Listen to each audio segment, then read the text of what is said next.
श्रीरामकृष्ण वचनामृत आणि श्रीमद्भगवद्गीता एक चिंतन हा विषय आपल्या प्रवचनाचा आहे. अध्याय 8 आपण बघत आहोत. 7व्या अध्यायाचा संपूर्ण आढावा आपण नंतर घेऊया. वचनामृतातल्या गेल्या प्रवचनाचा प्रश्न होता की कोणत्या उपायानं दर्शन घडू शकतं. महाराज कोणत्या उपायानं दर्शन घडू शकतं म्हणजे ईश्वराचं दर्शन घडू शकतं. तर या प्रश्नाचं उत्तर वचनामृतामध्ये किंवा गीतेमध्ये एकच दिलेलं आहे आणि ते म्हणजे भक्ती. मना सज्जना भक्तिपंथेची दावे तरी श्रीहरी पाविजेतो स्वभावे. या 2 ओळींमध्ये मनाच्या श्लोकातल्या सगळंच येऊन गेलं आहे. स्वभाव जसा आपला स्वभाव असतो जो संस्कारांनी निर्माण झालेला असतो तसंच आपण इथे सगुण ब्रह्म असतो त्याचा पण एक स्वभाव असतो. स्वभावोध्यात्म उच्चते गीतेमध्ये आहे. तो म्हणजे भक्ती. भक्ती सगळ्यांनाच आवडते. त्यांनी 2 गोष्टी जवळ येतात. 2 वस्तू, 2 व्यक्ती, सगळं जग जवळ येऊ शकतं प्रेमाने. प्रेमामध्ये आपण फक्त गुणच बघतो, दोष बघत नाही की नाही. आपल्याला दोष असले तरी दोष दिसत नाही आणि फक्त गुणच दिसतात. एरवी आपल्याला नसलेले दोष दिसायला लागतात, असलेले गुण दिसत नाही. हा एक सर्वसाधारण आपण आपल्या बाबतीमध्ये किंवा जगाच्या बाबतीमध्ये बघतो. मग ही प्रेम अशी गोष्ट आहे, ती जोडणारी गोष्ट आहे, दूर नेणारी गोष्ट नाही, जवळ आणणारी गोष्ट आहे की नाही. हे आपण व्यवहारात नेहमीच बघतो की नाही. तसंच अध्यात्मामध्ये सुद्धा तेच तत्त्व लागू होतं की नाही. आणि बाकीच्या गोष्टी त्या अर्थातच महत्त्वाच्या आहेत. कोणतीच गोष्ट कमी महत्त्वाची नसते. फक्त सर्वोपरी आहे ते म्हणजे भक्ती. त्यालाच भक्ती किंवा प्रेम म्हटलेलं आहे. काही म्हणा तुम्ही की नाही. गीतेमध्ये बऱ्याचदा आलं आहे आणि शेवटी तर आलंच आहे की ततो मां तत्त्वतो ज्ञात्वा विशते तदनंतरम भक्तियोगेन सेवते. त्यानंतर ततो म्हणजे तदनंतरम मां तत्त्वतो ज्ञात्वा 18वा अध्याय. मला नीट संपूर्णपणे जाणून विशते तदनंतरम माझ्यामध्ये तो प्रविष्ट होतो, माझ्याशी एकरूप होतो. म्हणजे तो धन्य होतो, कृतकृत्य होतो. आता पुन्हा त्याला काही करायचं राहिलं नाही. व्यवहारामध्ये आपण बघतो की आपल्याला काहीतरी करायचं असतं आणि बऱ्याचशा गोष्टी आपण केलेल्या असतात, करत असतो, पण बऱ्याचशा गोष्टी करायच्या राहिलेल्या असतात आणि असं कधी वाटत नाही की झालं आता काही करायचं राहिलं नाही, सगळंच आटोपलं की नाही. असं आपण म्हणू शकतो तोंडाने की नाही, पण आपलं मन तसं काही म्हणत नाही. आपलं मन तसंच म्हणत राहिलं नाही, बरंच काही राहिलेलं आहे की नाही. कारण काही बाबतीमध्ये आपण केलेलं आहे, पण जे निःश्रेयस आहे, निःश्रेय शब्दाचा अर्थच तो होतो की परिपूर्ण समग्र संपूर्ण कल्याण. ते केव्हा होईल आहे? जेव्हा काही करायचं राहणार नाही तेव्हा. जेव्हा काही करायचं आहे आपल्याला, अजून शिल्लक आहे, याचा अर्थ ती गोष्ट आपल्याला कधीच चित्ताला स्वस्थ बसू देणार नाही. दुसरी गोष्ट असंतुष्ट राहील. असं मन हे असंतुष्ट राहिलं आहे. आपल्या मनामध्ये नेहमीच असंतोष राहिलं आहे की नाही. हे करायचं राहून गेलं, ते करायचं राहून गेलं, आपल्याला फार उशीर झाला आणि आपण या गोष्टी आधीच केल्या असतात किती छान झालं असतं वगैरे वगैरे. हा मनुष्याचं मन आहे ते की नाही. हे नेहमीच असंच वागत असतं की नाही असंच विचार करीत असतं. त्या त्रिगुणात्मिका प्रकृतीतून निर्माण झालेलं हे मन आहे.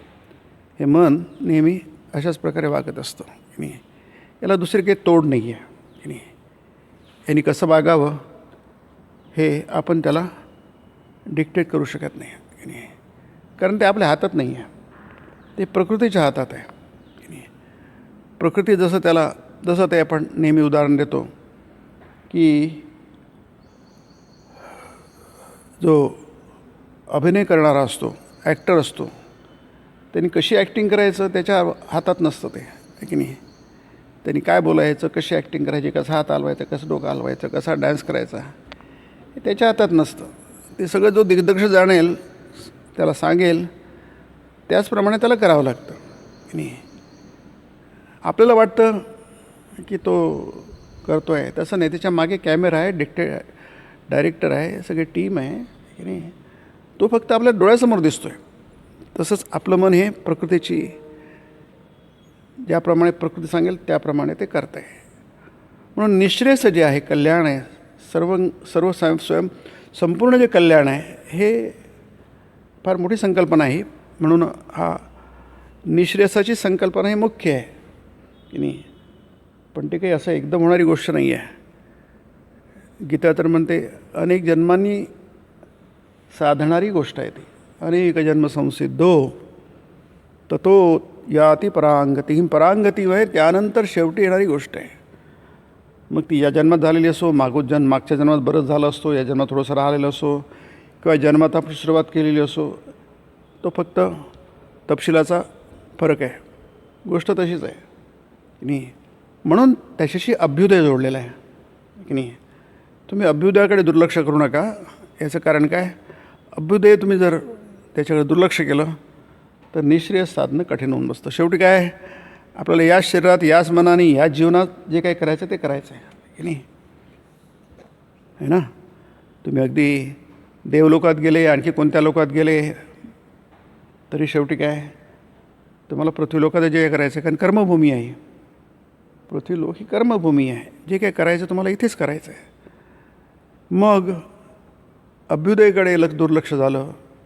अभ्युदय म्हणजे या जीवनातला उत्कर्ष. जन्मापासून तर मृत्यूपर्यंत जो मधला अवधी आहे त्याकडे जर दुर्लक्ष झालं तर आपलं निःश्रेयस पण चुकतं. निःश्रेयस पण साधत नाही, नीट साधत नाही. म्हणजे हे अपवाद आहे. अर्थात त्याला अपवाद नाही असं नाही, प्रत्येक गोष्टीत अपवाद असतात. म्हणून आपण 7व्या अध्यायात बघितलं, ऋषींना ब्रह्मज्ञान झालं होतं. ते प्रातःकाळी उठून अरण्यात जात असत, दिवसभर ध्यानधारणा करीत असत की नाही. संध्याकाळून कंदमुळं खात असत, स्वतःला दर्शन स्पर्शन श्रवणापासून मुक्त ठेवीत असत. तेव्हा कुठे त्यांना बोध होई, त्यांना ईश्वराचा ब्रह्माचा साक्षात्कार होई, असं वर्णन आहे. ते याचा अर्थ काय, ते अपवाद आहेत की नाही, की ज्यांच्या अभ्युदयाची काही चिंताच नाही आहे.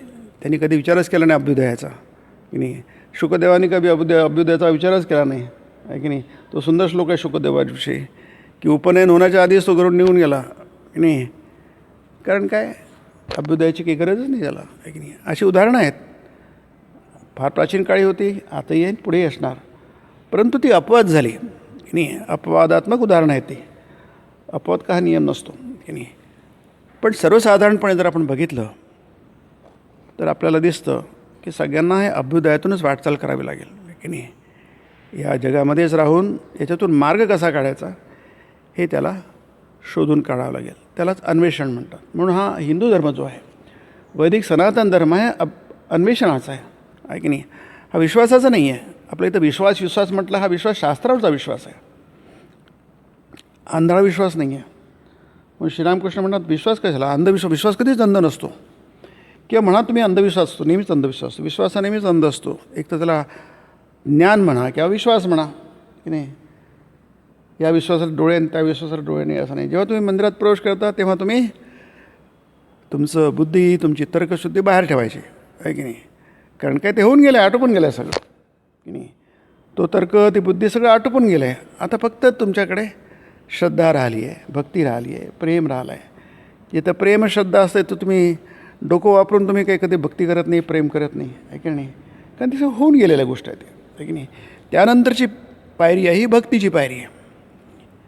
त्यामुळे हे भक्तीच सार जे आहे की नाही, सार म्हणजे काय, सर्वस्व की नाही. जसं दुधामध्ये सार असतं लोणी की नाही, तसं सर्व साधनांचं सार आहे भक्ती. याचा अर्थ काय, सगळ्या गोष्टी केल्या आणि भक्ती निर्माण झाली नाही तर मग काय झालं, तुमच्या हातात सार नाही पडलं. म्हणून सर्व प्रयत्न जे जितके काही योग आहेत, मग त्याच्यामध्ये भक्तियोगसुद्धा असू शकतो आहे की नाही. भक्तियोग कसा आहे, हा भक्तियोग साधना योग आहे तो की नाही. गीतेमध्ये सुद्धा 12वा अध्याय भक्तियोग आहे, पण तो साधना योग आहे. आणि म्हणून ते अद्वेष्टा सर्वभूतानां मैत्र करुणैवच 12 ते 19 12 ते 20 श्लोक जे आहे की नाही, ते श्लोक भक्ती योगातले श्लोक आहेत ते. परंतु त्याला शंकराचार्यांनी जी प्रस्तावना दिलेली आहे त्या 12 ते 19 श्लोकांना, आणि त्या व्यतिरिक्त प्रचलित समजूत पण तीच आहे, पारंपरिक समजूत पण तीच आहे. ती भक्ताचे लक्षण आहे, म्हणजे पराभक्तीचे लक्षण आहे ते. अद्वेष्टा सर्वभूतानां मैत्र करुणैवच निर्ममो निरहंकारस वगैरे जे आहे की नाही, निर्वैरस सर्वभूतेषु यस् समामेति पांडव, हे जे वर्णन आहे साध्या भक्तांचे असूच शकत नाही. मला का भक्तांनी म्हटलं, मला हे तर कसे भक्ताचे लक्षण असू शकत नाही. म्हटलं बरोबर आहे, ते असूच शकत नाही. तो भक्त म्हणजे त्याचं नाव फक्त भक्त आहे ते की नाही, पण तिथे ज्ञान आणि भक्तीचा भेद करता येत नाही की नाही. तुम्ही त्याला भक्ती म्हणा, ज्ञान म्हणा, आणखी काही म्हणा की नाही, तिथं भेद करता येत नाही. त्यामुळे राजयोगातसुद्धा स्वामींनी हे लक्षण सांगितलं आहे, अद्वेष्टा सर्वभूतानांपासून शेवटपर्यंत आहे की नाही. आणि त्यामध्ये म्हटलं आहे त्यांनी, स्वामीजींनी, की यातले प्रत्येक लक्षणे कठीण आहे की नाही, पूर्णांशाने साध्य होत नाही. तरी पण देवाची जर भक्ती असेल, देवावर जर प्रेम असेल, तर हळूहळू ते गोष्टी आपल्या जीवनात उतरतात की नाही. आणि म्हणून देवाला समर्पण करून जर साधक वाटचाल करेल, तर हळूहळू त्याच्यामध्ये ही सगळी लक्षणं उतरू शकतात. पण ही लक्षणं म्हणजे आपण ज्याला भक्ती समजतो, भक्ताची लक्षणं नाही ती. कशी शक्य आहे, अद्वेष्टा सर्वभूतानां आहे की नाही. ती भक्ती सर्वोच्च पदाला पोहोचली, एकत्व निर्माण झालं की नाही. वासुदेव सर्वमिती समहात्मा सुदुर्लभा की नाही. सर्व वासुदेवमय ईश्वरमय दिसायला लागेल, तेव्हाच कुठं अद्वेष्टा सर्वभूतानां शक्य आहे की नाही. मैत्र करुणा शक्य कसं आहे, सामान्य माणसाला कसं शक्य आहे. त्याचं जीवन द्वंद्वात्मक असतं, त्याला कसं शक्य आहे. परंतु ह्या गोष्टी शक्य होतात ईश्वराच्या प्रेमामुळे, असं तो तिथे स्वामींनी विषय मांडलेला आहे. म्हणून इथे जेव्हा जेव्हा वचनामृतात किंवा आपल्याला वारंवार येईल, आधी येऊन गेला आहे आणि पुढे पण बऱ्याचदा येणार. गीतेमध्ये सुद्धा वारंवार शब्द येतो.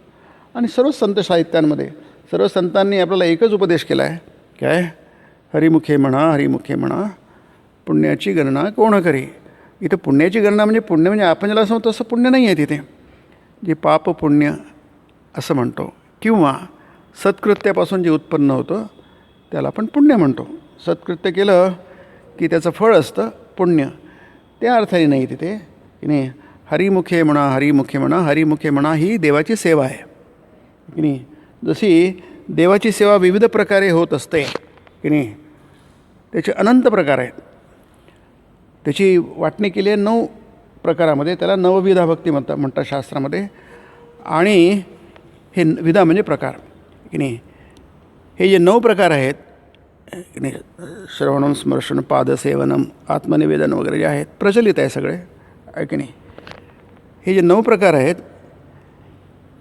भक्तीचे मार्ग आहेत, ह्या 9 प्रकारातून जे साध्य होतं ती पराभक्ती साध्य होते की नाही. असं करता करता करता ती पराभक्ती होते. मग भगवान तर सर्व भूतात आहेच की नाही. भगवान ईश्वर सर्व भूतांमध्ये आहे की नाही. अर्थात ईश्वर सोडून जगामध्ये दुसरं तत्त्व नाही आहे की नाही. फक्त ईश्वर तत्त्वच आहे, बाकी कोणत्याही जगामध्ये दुसरं तत्त्व नेह नानास्ति किंचन. इह म्हणजे इह संसारी, या जगामध्ये नाना म्हणजे ईश्वर सोडून, किंचन म्हणजे थोडंसुद्धा, न म्हणजे नाही, आहे की नाही. थोडंसुद्धा या जगामध्ये उपनिषद म्हणतात की थोडंसुद्धा काहीही नाही आहे. फार मोठी स्थिती आहे की नाही. परंतु भक्ती म्हणजे नाही की ही पायरी आहे की नाही. या पायऱ्या पायऱ्याने माणूस जवळ जातो. जसं श्रीरामकृष्ण म्हणतात, आपण एक एक पायरी चढतो आणि मग छतावर जातो, गच्चीवर जातो. एकदम खालून काही उडी मारू शकत नाही. गच्चीवर एक एक पायरी ठेवून ठेवून ठेवून आपण वर जातो. तसंच तरी पण भक्त कोण की नाही, हे उत्तर आहे की नाही. भक्तिसार भगवान तर सर्वभूतात आहेच, सर्वभूतांमध्ये आपण पण आलो. भक्तविरही जग नसतं, की नाही. त्यामध्ये आपण पण आलो. मग भगवान तर सर्वभूतात आहेत म्हणजे आपल्यामध्ये पण भगवान आहेत की नाही. तरी पण भक्त कोण की नाही. मग सगळेच भक्त झाले देवाचे, बरोबर आहे की नाही. देवाचे सगळेच भक्त आहे, भक्त सोडून कोणी नाही आहे. मग फरक काय आहे? फरक म्हणजे याला जाणीव झाली आहे की मी देवाचा भक्त आहे. उरलेल्यांना त्याची जाणीव नाही आहे की मी देवाचा भक्त आहे की नाही. नंतर कधीतरी होईल आहे, या जन्मात नाही, पुढच्या जन्मी होईल आहे. अनंत आयुष्य पडलेलं आहे. केव्हा ना केव्हा तरी त्याला जाणीव होईल आहे की अरे मी तर देवाचा भक्त आहे की नाही. देवाचा भक्त सोडून माझी दुसरी कोणतीही ओळख नाही की नाही. मला दुसरी कोणतीही आयडेंटिटी नाही आहे. माझी फक्त एकच आयडेंटिटी आहे आणि ती म्हणजे मी देवाचा भक्त आहे. हे ज्याला संपूर्णपणे कळलं आहे त्याला आपण भक्त म्हणतो की नाही. इतरांना आपण भक्त म्हणत नाही, पण त्यांनाही भक्त म्हणायला हरकत नाही. कारण काय, त्यांना आज नाही तर उद्या, उद्या नाही तर परवा, या जन्मी नाही तर पुढच्या जन्मी केव्हा तरी होणार. म्हणजे भक्त आहेच की एरवी पण की नाही. म्हणून इथे म्हटलं आहे की प्रत्येक भूतांमध्ये ईश्वर आहे की नाही. फक्त त्याला ते माहीत नाही आहे की नाही. माहीत झालं की तो पण देवावर प्रेम करेल की नाही. जसं भक्त करतो, तरी पण भक्त कोण? तोच की ज्याचं मन सर्वदाच ईश्वरचरणी लीन असतं. अनहंकार अभिमान असल्यास हे सारं व्हायचं नाही. अहंकार अभिमान त्याच्यातूनच आसक्ती निर्माण होते आणि त्याच्यातूनच इच्छा निर्माण होतात. वासना ज्याला आपण म्हणतो, त्यांनी मन तसं रंगून जातं. त्याला वासना शब्दाचा अर्थच तो आहे, रंजयती.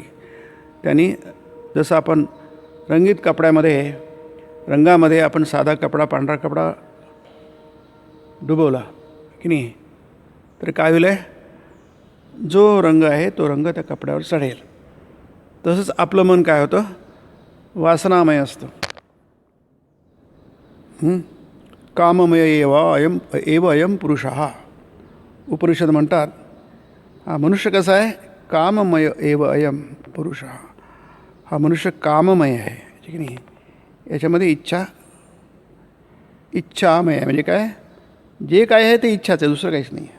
सुंदर शब्द आहे, काममय एवयम पुरुषः की नाही. जसं समुद्र आहे, समुद्र काय आहे, जलमय आहे. म्हणजे समुद्र म्हटलं की आपल्या डोळ्यासमोर काय येत आहे, पाणी पाणी पाणी, दुसरं सोडून काहीच येत नाही आहे. तसंच मनुष्य म्हटलं की त्याला दुसरं काहीच नाही आहे. सुंदर आहे ते बृहदारण्यकोपनिषद आहे, काममय एव अयम पुरुषः. यात कामच दुसरं काहीच नाही आहे की नाही. दुसरं काहीच नाही आहे, जे आहे ते तेच आहे, एकच आहे फक्त. म्हणजे ते म्हटलं आहे की अहंकार अभिमान असल्यास हे सारं व्हायचं नाही की नाही. आता त्याची कसं लढणार की नाही. समुद्र तुम्ही कसा चुकवणार, समुद्रातून पाणी कसं तुम्ही दूर करणार, आणि केलं तरी टाकणार कुठे ते पाणी आहे की नाही. दुसरा समुद्र निर्माण करावं लागेल आपल्याला की नाही. त्या मांडकोपनिषदाच्या कार्यकांमध्ये गोष्ट आहे की नाही, किंवा अशी गोष्ट आहे, ती प्रचलित गोष्ट आहे वेदांतामध्ये की नाही. ती टिटवी तोंडात काडी घेऊन समुद्र सुकवायला जाते, ते कसं शक्य आहे की नाही.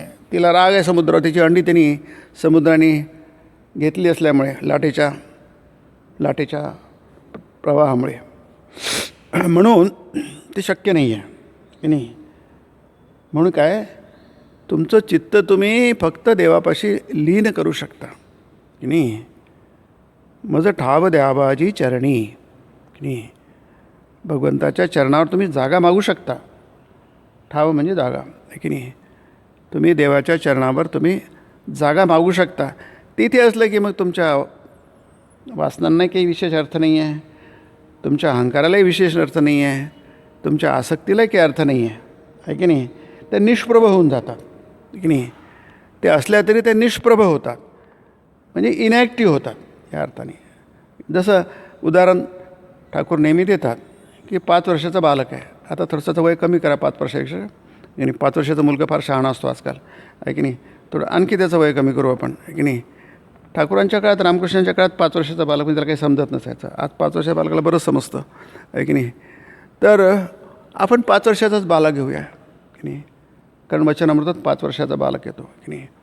त्याला काय, त्याला अहंकार असतो आहे की नाही. तोही रुसतो, रागावतो, परंतु तो आकार असतो नसतो. त्यालाही इच्छा असतात, पण ते इच्छाला इच्छा म्हणत नसतात आहे की नाही.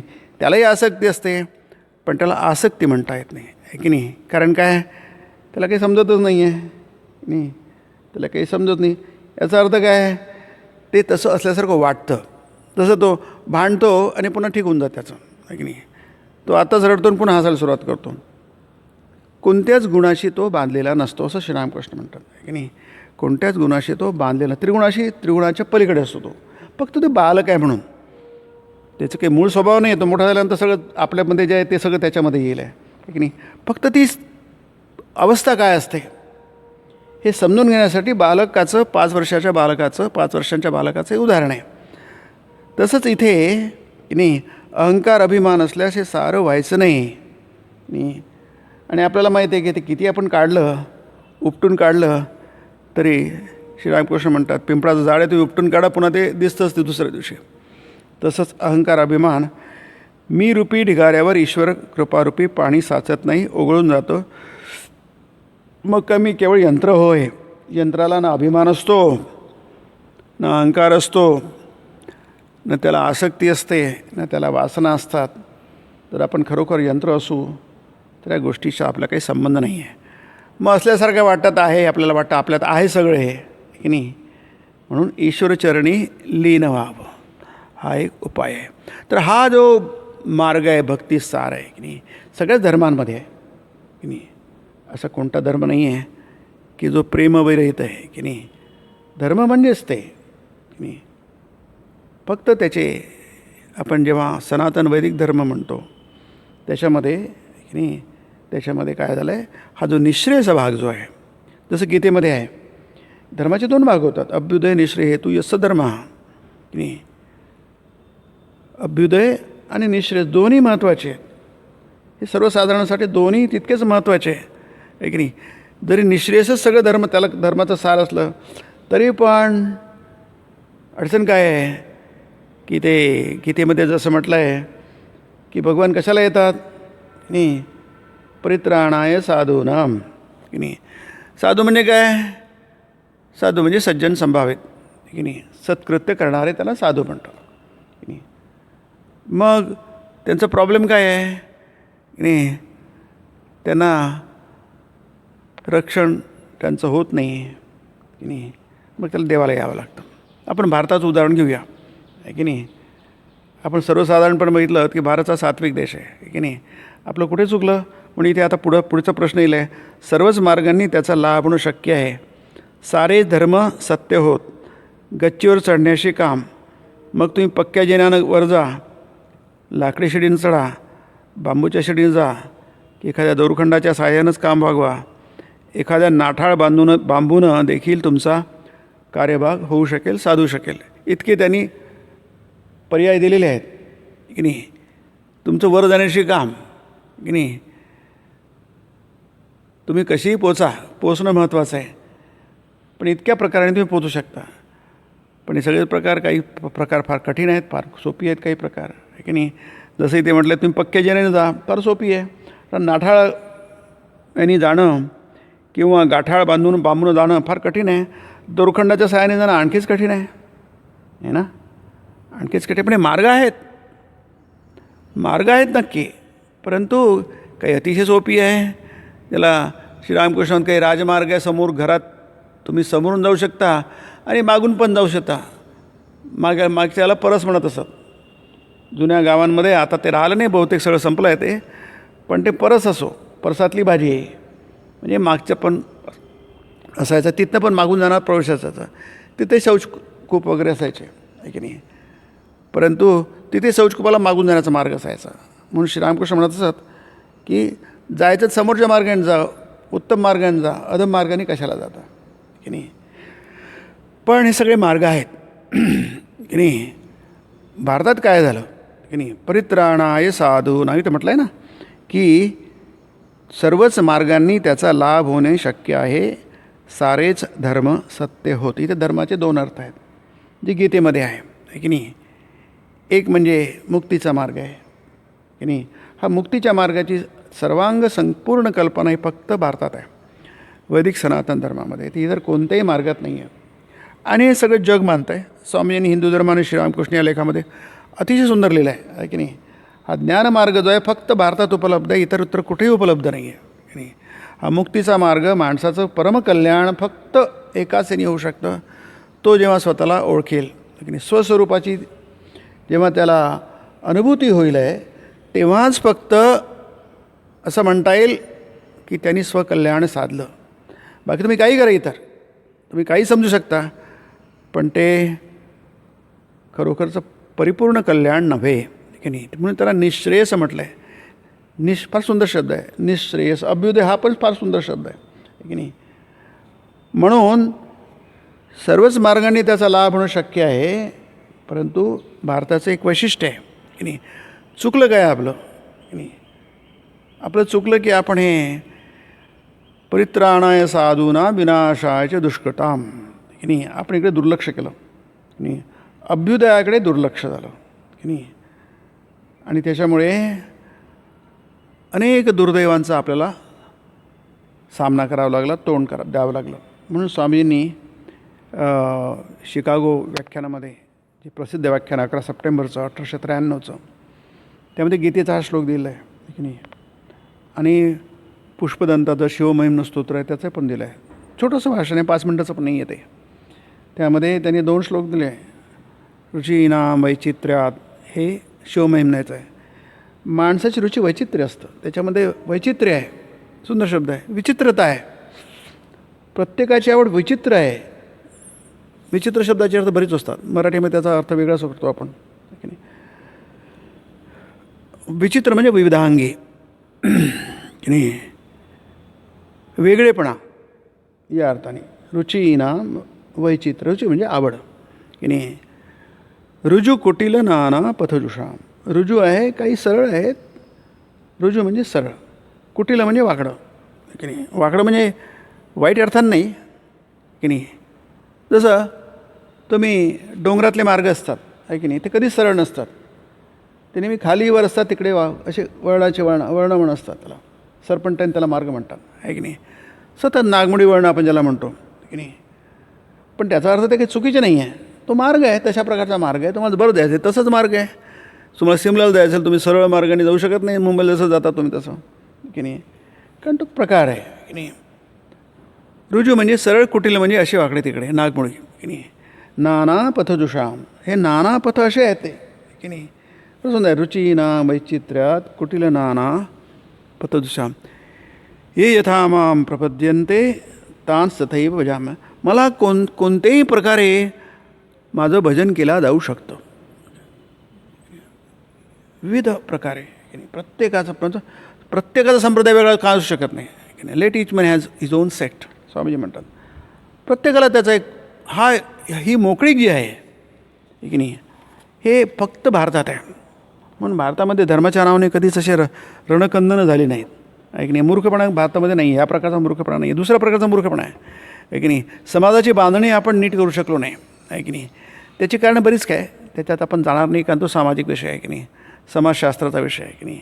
तो ओघाने येतो तेवढंच फक्त आपण बघू शकतो.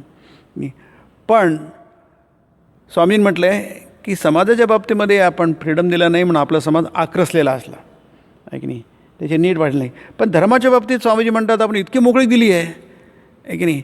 त्याच्यामुळे आपल्या देशामध्ये धर्म हा खूप काय झाला, विकसित झाला की नाही. इतका विकसित झाला कारण त्याला कोणते बंधनच नाही आहे की नाही. तुम्ही झाले तुमचं काम झालं. शेवटी काय तुम्हाला शोध घ्या. तुम्ही अन्वेषक आहात, तुम्ही संशोधक आहात की नाही. तुम्ही ईश्वराचा शोध घ्या की नाही. तुमच्या आत आहे तो, त्याचा शोध घ्या आणि त्याचा शोध लागतो. कारण काय, त्याचा शोध लागलेलाच आहे ऑलरेडी. फक्त तुम्हाला काही माहीत नाही आहे, तुम्हाला ती प्रोसेस माहीत नाही आहे. जसं प्रयोग असतात आहे की नाही. शाळांमध्ये कॉलेजांमध्ये लॅबॉरेटरी असते, फिजिक्स लॅबॉरेटरी असते, केमिस्ट्री लॅबॉरेटरी असते, आणखी बऱ्याच लॅबॉरेटरी असतात आहे की नाही. त्यामध्ये काय केलं जातं आहे की नाही, जे केलं आहे तेच केलं जातं, दुसरं काय केलं जातं आहे की नाही. तुम्ही जे प्रयोग सिद्ध झालं आहे 200 वर्षापूर्वी, 400 वर्षापूर्वी, 500 वर्ष, तुम्ही करून बघता. विद्यार्थी करून बघतो तो. आणखी काय असतं आहे की नाही, तुम्ही करून बघा आहे ना. असंच असतं ना. सगळे वर्कशॉप्स असतात, तिथे काय असतं, जे विद्यार्थ्यांना शिकवलं जातं त्याच्यात काय असतं आहे की नाही.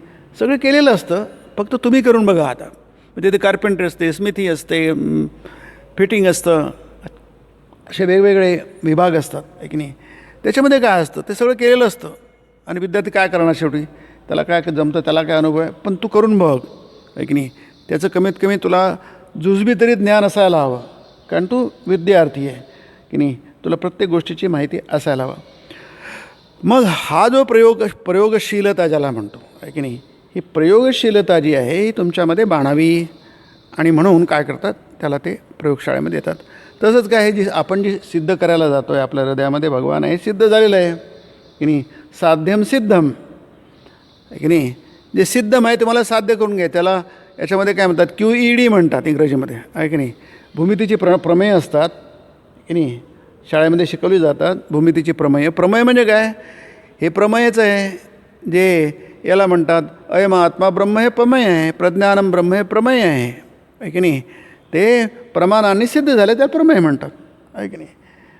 मग काय, तुम्ही पायथागोरसनी सिद्ध केलं आहे, आता तुम्ही सिद्ध करा आहे की नाही. मी तुम्हाला कळेल नेमकं, तुम्ही केल्याशिवाय नाही कळणार तुम्हाला. मग 1 स्टेप, सेकंड, थर्ड, पण शेवटी झाल्यानंतर त्यांनी म्हटलं तेच तुम्हाला ते मग म्हणा QED आहे की नाही. म्हणजे काय, संस्कृतमध्ये त्याला म्हणतात, संस्कृतमध्ये शिकवलं जातं. आजकाल मला माहीत नाही, पण आम्ही दोन्ही लिहायचो. QED पण लिहायचं आणि साध्यम सिद्धम पण लिहायचो. साध्यम सिद्धम, जे सिद्ध झालेलं आहे तेच आम्ही आता साध्य केलं आहे. तसंच ईश्वराचा हा अनुभव जो आहे अनेक लोकांनी सिद्ध केलं आहे, अनेक लोकांच्या जीवनामध्ये आला आहे. तुम्ही काय करायचं, तुम्हाला फक्त स्वतःच्या जीवनामध्ये जणू काही तुमचं हृदय हे प्रयोगशाळा आहे की नाही, लॅबॉरेटरी आहे की नाही. गांधीजीने म्हटलं आहे की श्रीरामकृष्णाचं जीवन वाचल्यानंतर कळतं की आध्यात्मिकता ही काय अनुभवाला येऊ शकते. श्रीरामकृष्णाचं जीवन म्हणजे अध्यात्माची प्रयोगशाळा आहे असं म्हटलं त्यांनी की नाही. त्यांनी सगळे प्रयोग केलेत की नाही. आणि काय केलं, जे शास्त्रांमध्ये आहे, ऋषीमुनींनी सांगितलं आहे, तर ते सगळं बरोबर आहे. जे ऋषीमुनींनी अनुभव केलं आहे, जे वेदांमध्ये आहे ते सगळं बरोबर आहे की नाही. ते यांचं उदाहरण आहे ना, लाटू महाराजांचं. काशीला असताना एक पंडित काहीतरी उपनिषदांवर बोलत होते.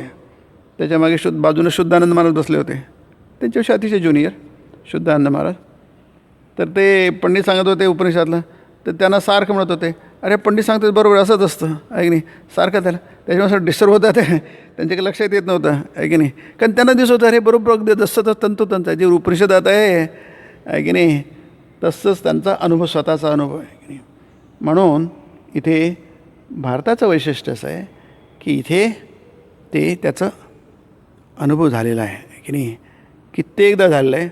आणि म्हणून आपण म्हणतो की भारत हा संतांचा देश आहे की नाही. याचा अर्थ असा आहे अवतारांचा देश आहे. इथे कित्येक अवताराचा अर्थ असा आहे की इथे हा जो परमार्थ आहे, हा जो अध्यात्म आहे, या मातीत मुरलेला आहे की नाही, हवेत आहे नाही.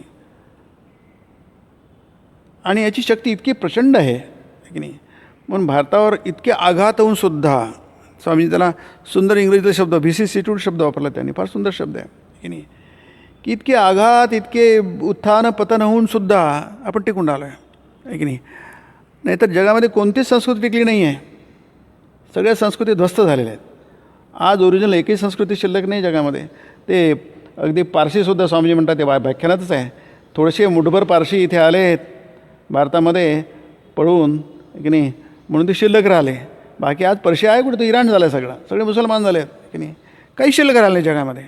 सगळे आक्रमक आले, अत्यंत क्रूर आक्रमक आले आणि त्यांनी सगळं संपवून टाकलं, काही शिल्लक राहिलं नाही. भारत कोणाच्या भरोश्यावर शिल्लक राहिला, कोणत्या शक्तीच्या कोणत्या बळाच्या बरोबर शिल्लक राहिला आहे की नाही. ते 2-3 कारणं आहे. आपण फक्त एकच कारण बघतो आहे की नाही. त्याची सामाजिक कारणं पण आहे. सामाजिक कारण म्हणजे जातीव्यवस्था, पण आपण त्यात जास्त जाऊ शकत नाही आहे की नाही. त्या प्रत्येक स्वामींनी म्हटलं आहे, प्रत्येक जातीने आपापलं वैशिष्ट्य टिकवून ठेवलं आहे म्हणून भारत शिल्लक राहिला आहे की नाही. जातीव्यवस्था नसती तर भारत केव्हा संपून गेला असता इतर, कारण प्रत्येकजण आपापलं टिकवून ठेवतो आहे की नाही. तुम्ही कुठे कुठे त्याला म्हणजे त्याला विनाश कुठे कुठे करणार आहे की नाही. दुसरं वैशिष्ट्य म्हणजे स्वामीजी म्हणतात की अध्यात्म आहे की नाही. ह्या चिरंतन सत्यावरचा विश्वास, श्रद्धा की नाही, ती अटूट श्रद्धा की नाही कशाने भंग पावली. त्या इन्क्विजिशनमध्ये गोव्यामध्ये की नाही पोर्तुगीज लोकांनी काय भयानक अत्याचार केले. काय लोकांना त्यांनी 2च पर्याय ठेवले की तुम्ही आपला अंगावरचे कपडे आहेत ते तुम्ही जा, नाही तर तुम्ही ख्रिश्चन व्हा, नाही तुम्हाला आम्ही मारून टाकू. अक्षरशः कत्तली झाल्यात गोव्यामध्ये की नाही. परंतु त्या लोकांनी आपल्या म्हणजे बहुतेक लोकांनी अंगावरच्या कपड्यांनीशी बाहेर पडले. त्यांनी धर्माला सोडलं नाही आहे की नाही.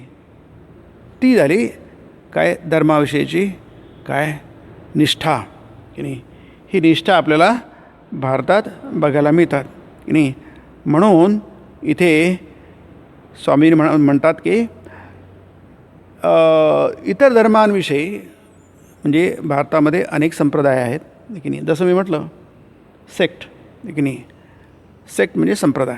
संप्रदाय म्हणजे प्रत्येकाचं कसं वेगवेगळं असतं, मन वेगळं असतं, आवड वेगळी असते की नाही. आणि इथं आणखी एक उदाहरण दिलं आहे की त्याला म्हणतात भेद की नाही. रुचिभेद, एक रुचिभेद आहे, त्यांनी माणसांमध्ये फरक पडतो, प्रत्येकाची आवड वेगळी असते. आणि दुसरं म्हणजे अधिकार. रुचिभेद आणि अधिकारभेद. अधिकार म्हणजे योग्यता की नाही. प्रत्येकाची योग्यता वेगळी असते. पात्रता या अर्थाने प्रत्येकाची पात्रता वेगळी असते. तर इथे ते पात्रता याच्यामध्ये दाखवलं आहे ठाकूरांनी की तुम्ही म्हणाल की इतरांच्या धर्मात अनेक चूक आहे किंवा इतर संप्रदायामध्ये अनेक चूक आहे, अंधविश्वास आहे. पण मी म्हणतो की असे नात का चुका नाहीत कोणत्या धर्मात. सगळे धरून चालतात की माझंच घड्याळ बरोबर चालतं आहे. व्याकुळता असली की झालं, त्याच्याविषयी प्रेम आकर्षण असतं की झालं. तो तर अंतर्यामी आहे. अंतरीचं प्रेम व्याकुळता तो पाहू शकतो. याचा अर्थ काय की तुमच्या इतर गोष्टींना काहीही तसं मूल्य नाही, महत्त्व नाही. जसं तुम्ही देवावर प्रेम करताना की बाकी सगळे तुमचे दोष, याचा अर्थ तुम्ही दोष करा आणि देवावरच्या नावावर सोडून द्या असं नाही आहे. याचा चुकीचा अर्थ असा होऊ शकत नाही. पण तुमच्या जीवनातल्या कोणत्याही चुका ह्या काय असतात त्याला महत्त्व नसतं. माप असतं तसं म्हणे त्याला महत्त्व नसतं की नाही. गीता तेच म्हणते सुदुराचारो अपि की नाही अपि चेदसी पापेभ्य शब्दांचे अर्थ असा की नाही. किंवा सर्व धर्मान परित्यज्य मामेकम शरणं व्रज अहम त्वा सर्व पापेभ्यो मोक्षयिष्यामि. जर पापच नाही तर पापापासून मुक्तीचा प्रश्न येतो कुठं, पण असतं ते अहम त्वा सर्व पापेभ्यो मोक्षयिष्यामि. तुला जे काय असेल त्याच्यातून मुक्त करेल. हे सगळे जे वचनं आहेत गीतेमध्ये किंवा वचनामृतामध्ये आहे की नाही. आई मी तुझ्या नावाच्या भरोशा तुम्हाला कसं तारणार नाहीत बघून घेईल बरं. हे जे प्रकार आहेत आपल्याला दिसतात सगळीकडे संत साहित्यांमध्ये, त्यांच्या जीवनामध्ये. याचं कारण असं असतं की बाकीच्या गोष्टीने काही अर्थ राहत नाही की नाही. नाही तर मग कर्म आणि कर्मफल आहेच आहे की नाही. कर्म आणि कर्मफलाच्यातून कोणीही बाहेर पडू शकत नाही की नाही. पण अध्यात्म मार्गामध्ये कर्म आणि कर्मफलाचा संबंध नसतो. हे 2 गोष्टी आपण पुढच्या ह्याच्यात बघू आहे की नाही. कर्म आणि कर्माचा अच्छेद्य संबंध जो आहे, व्यवच्छेदक संबंध आहे, तो फक्त अभ्युदयामध्ये आहे. म्हणजे तुम्हाला जर जगातलं काही पाहिजे असेल, स्वर्ग पाहिजे असेल तर मग ते कर्म आणि कर्मफल येईल. पण तुम्हाला देव पाहिजे असेल मग कर्मफलाचा तुमचा काही संबंध, अगदी प्रारब्धाचा सुद्धा संबंध नाही असं विवेक चूडामणी शंकराचार्य म्हणतात आहे की नाही. कशाचा संबंध नाही आहे. म्हणून इथे रुचीनाममध्ये नेहमी ते उदाहरण श्रीरामकृष्ण देतात की आलू आहे, बटाटे आहे. ते बटाटे आई वेगवेगळ्या प्रकारे मुलांना खाऊ घालते कारण प्रत्येकाची रुची वेगळी आहे. तसं इथं दुसरं आहे अधिकारभेद आहे. अधिकारभेद म्हणजे काय, लहान मुलगा असतं, थोडा मोठा असतं, घरी असतं सगळेजणं.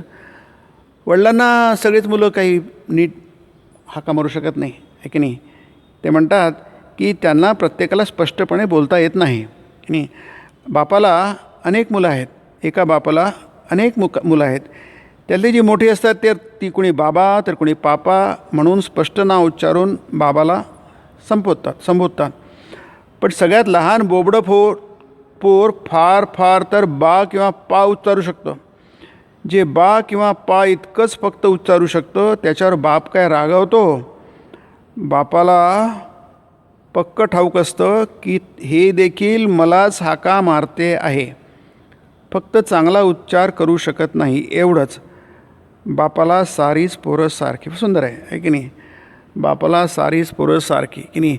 तो तुमचे दोष बघत नाही आहे. दोष कोण बघतात? इतर लोक बघतात, आहे की नाही. जिथं प्रेम असतं तिथे दोष बघितले जात नसतात. आपण ज्यांनी सुरुवात केली होती, आहे की नाही, तिथे बाप म्हणत नाही मला नीट हाका का मारत नाही असं म्हणत नाही. त्याला माहिती आहे लहान आहे, मोठा झाल्यानंतर म्हणेल की सगळं ठीक आहे, की नाही. आता त्याला उच्चारू शकत नाही, स्पष्ट बोलता येत नाही, बोबडं बोलतो येतो, की नाही. बोबडं बोलतं रागण्यासारखं त्यात काय आहे, की नाही. म्हणून देवाला कधी राग येत नसतो, कारण काय त्याचं प्रेम असतं, की नाही. त्याचं आपल्या संतानांवर प्रेम असतं आणि प्रेमापोटी सगळंच काही चालतं, की नाही. हा इथला विषय आहे आणि म्हणूनच इथे त्याला म्हटलं आहे भक्तिसार, की नाही. याला आपण हे भक्तीचे विविध अंग आहेत, की नाही. भक्ती विविध अंगाने आपल्याला समजून घ्यायची असते, की नाही. जेणेकरून कोणत्याही का प्रकारे का होईना, की नाही, आपण देवाशी जोडलं पाहिजे, की नाही. आणि ते जोडणं त्यालाच आपण प्रेम म्हणतो. देवावर प्रेम बसणं फार कठीण आहे, पण ते बसू शकत नाही असं काही नाही. हळूहळू देवाला आपण स्वतःला मानू शकतो की माझा आहे, की जसं लहान मुलं माझी आई माझे वडील असं म्हणतात ना, कारण का त्यांना ते माझं पण त्यांना खूप जाणवतं. तसंच भक्ताला पण माझा देव असं म्हणता येऊ शकतं. त्यालाच आपण प्रेम म्हणतो. हा जो श्रावण महिना आहे, श्रावण महिन्याभर ही प्रवचन होणार नाही, त्यानंतर होतील त्याची सूचना दिली जाईल. ओम निरंजनम नित्यमनंतरूपम भक्तानुकंपाधृतविग्रहं ईशावतारं परमेशं रामकृष्णं शिरसा नमामि.